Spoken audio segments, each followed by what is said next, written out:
الحمد للہ رب العالمین والصلاة والسلام علی سید الانبیاء والمرسلین وعلی آلہ واصحابہ اجمعین۔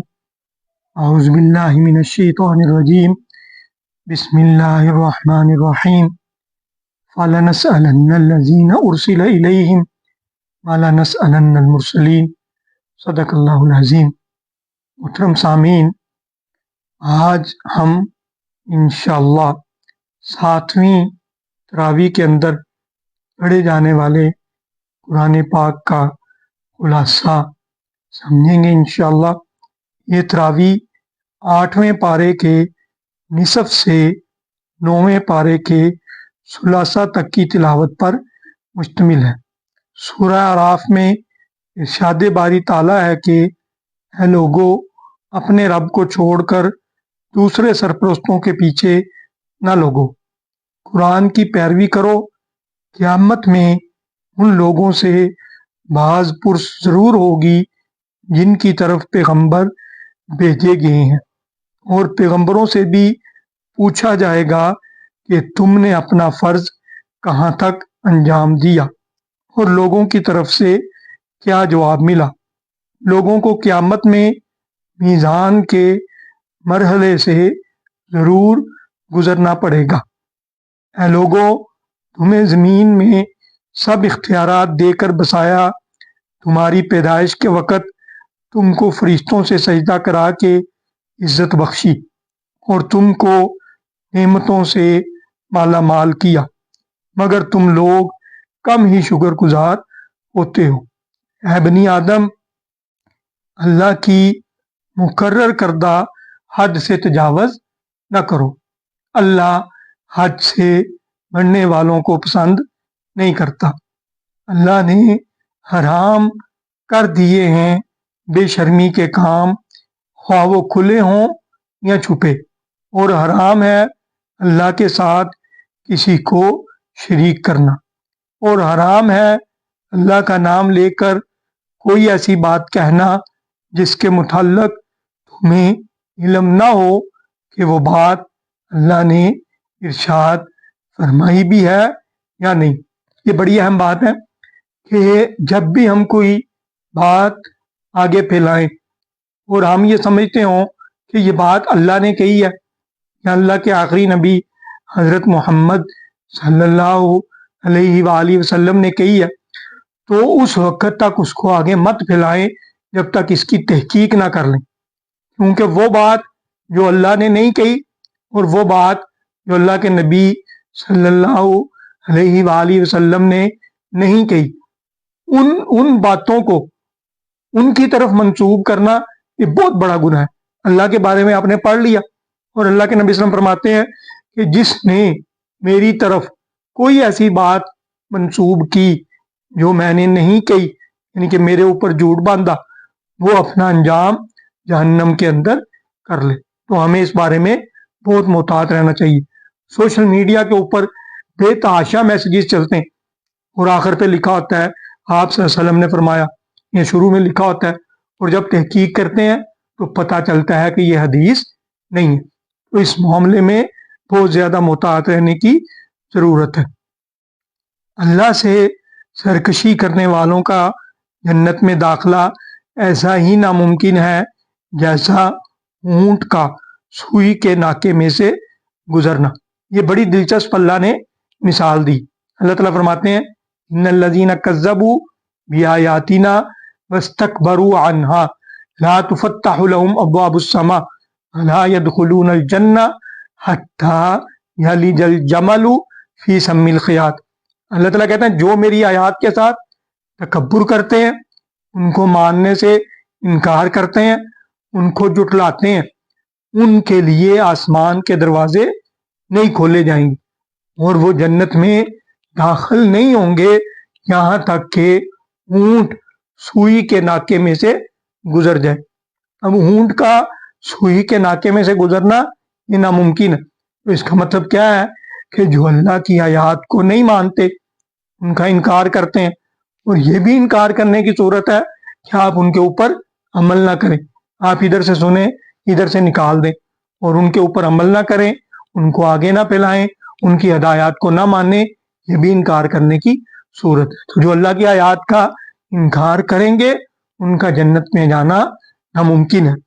اور پھر فرمایا لیکن نیک اعمال کرنے والوں کے لیے جنت کی خوشخبری ہے۔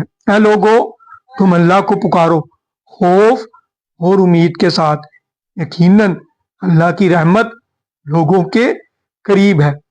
یہ ہم نے کل بھی پڑھا تھا کہ اللہ تعالیٰ نے فرمایا کتب علی نفسہ رحمہ، میں نے اپنے اوپر رحمت کو لکھ لیا، لازمی کر لیا۔ اور آج کے سبق کے اندر بھی رحمت کے بارے میں بڑی ہی ایسی ایک آیت ہے کہ جو حوصلہ افزا ہے۔ اللہ تعالیٰ فرماتے ہیں اور رحمتی واسعت کل شیء، میری جو رحمت ہے وہ ہر چیز سے وسیع ہے، ہر چیز سے وسیع۔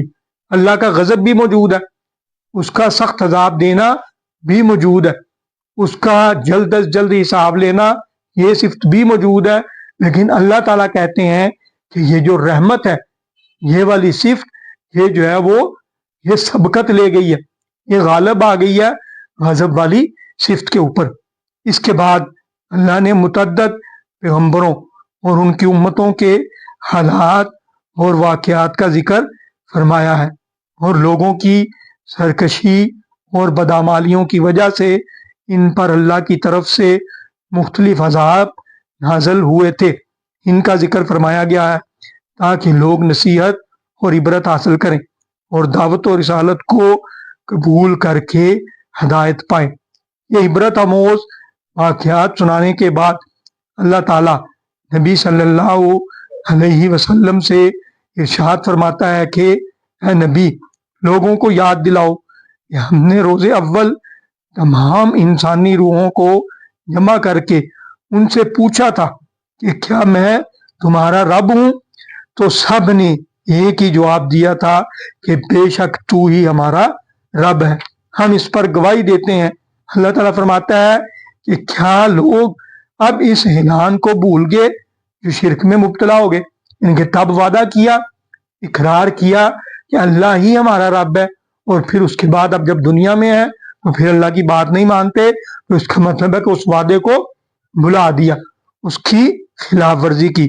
اللہ تعالیٰ کا ارشاد ہے کہ نفس پرستی کی وجہ سے لوگوں کی حالت اس کتے جیسی ہو جاتی ہے جس کی زبان لالچ کی وجہ سے باہر لٹکتی رہتی ہے۔ یعنی کہ یہ ان لوگوں کا ذکر ہے کہ جن کو اللہ کی نعمتیں میسر ہیں لیکن پھر بھی وہ لالچی بنتے رہتے ہیں اور مزید کی ہوس کے اندر لگے رہتے ہیں۔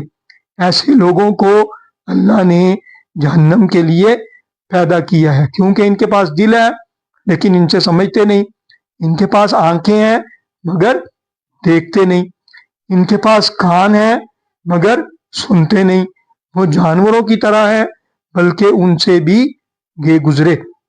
یہی وہ لوگ ہیں جو غفلت میں پڑے ہوئے ہیں۔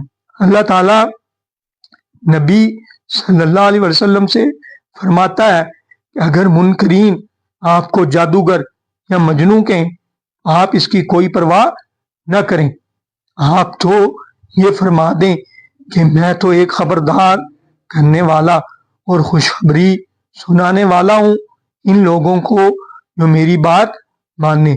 آخر میں نبی صلی اللہ علیہ وآلہ وسلم کو تبلیغ کی یہ حکمت خصوصیت کے ساتھ بتائی گئی ہے کہ مخالفین کی زیادتیوں کا مقابلہ صبر سے ضبط سے کریں تاکہ اس چال کی وجہ سے کوئی ایسا واقعہ نہ ہو جائے جس سے تبلیغ کے کام میں رکاوٹ پیدا ہو۔ اللہ تعالیٰ نبی صلی اللہ علیہ وآلہ وسلم سے ارشاد فرماتا ہے کہ آپ نرمی اور درگزر کا طریقہ اختیار فرمائیں اور جاہلوں سے نہ الجھیں۔ اے نبی صلی اللہ علیہ وسلم تم اپنے رب کو صبح و شام یاد کرو اور رو رو کر اور خوف کے ساتھ دل ہی دل میں بھی اور بآواز بلند بھی۔ یعنی کہ ایک دائی کی، ایک مومن کی یہ سب سے بڑی قوت ہے کہ وہ اللہ تعالیٰ کے ساتھ اپنے تعلق کو مضبوط کرتا ہے۔ جب اللہ کے ساتھ کنیکشن مضبوط ہے تو پوری دنیا بات ماننے سے انکار کر دے، بندہ اپنے قدموں سے نہیں ہلتا۔ لیکن جب اللہ سے ہی تعلق کمزور ہو تو پھر جس اللہ کی طرف بلاتا ہے پھر اس کے اندر تھوڑی سی بھی رکاوٹ آتی ہے تو وہ تھک ہار کر بیٹھ جاتا ہے۔ اور اس میں دیکھیں جو ایک بات کہی گئی شروع کے اندر ہم نے پڑھی کہ فَلَنَسْأَلَنَّ الَّذِينَ أُرْسِلَ إِلَيْهِمْ وَلَنَسْأَلَنَّ الْمُرْسَلِينَ۔ قیامت والے دن اللہ تعالیٰ کہتے ہیں کہ ہم رسولوں سے پوچھیں گے اور جن کی طرف رسول بھیجے گے ان سے پوچھیں گے۔ رسولوں سے کیا پوچھیں گے؟ رسولوں سے یہ پوچھیں گے کہ کیا تم نے میرا پیغام آگے لوگوں تک پہنچا دیا تھا؟